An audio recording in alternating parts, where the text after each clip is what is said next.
પંચાયતની નકલ કહીને જે શોને બધાએ ગાળો આપી હતી, એ જ શોએ ચૂપચાપ સિઝન 2માં કમબેક કર્યો છે. પણ શું આ સિઝન 2 વર્થ ઇટ છે? સિઝન 1માં ઘણા બધા લોચા હતા અને સ્ટોરી પણ સ્લો હતી.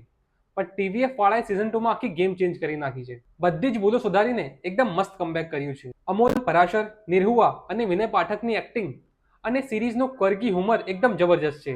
સ્ટોરી એ જ છે, શહેરનો આઈડિયાલિસ્ટ ડોક્ટર પ્રભાત ગામડાના પીએચસીમાં દવા વગર, સ્ટાફ વગર અને એક ઝોલા છાપ ડોક્ટર સામે લડે છે.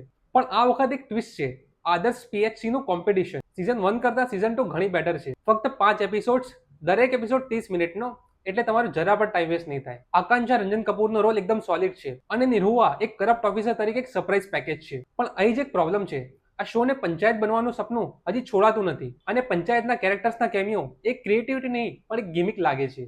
અને વિનય પાઠકનો ક્લાઇમેક્સમાં વિલન ટ્રેક લોજિક વગરનો લાગે છે. આ કોઈ માસ્ટરપીસ નથી પણ કોઝી કમ્ફર્ટ વોચ છે. જો તમારે વીકેન્ડ પર ચા સાથે ટાઈમપાસ માટે જોવું હોય તો જોઈ શકાય. જો તમને પંચાયતની યાદ આવે તો જરૂરથી જોજો, પણ એક્સપેક્ટેશન થોડી ઓછી રાખજો. આ સિરીઝ તમને એમેઝોન પ્રાઇમ વિડીયો પર જોવા મળી જશે.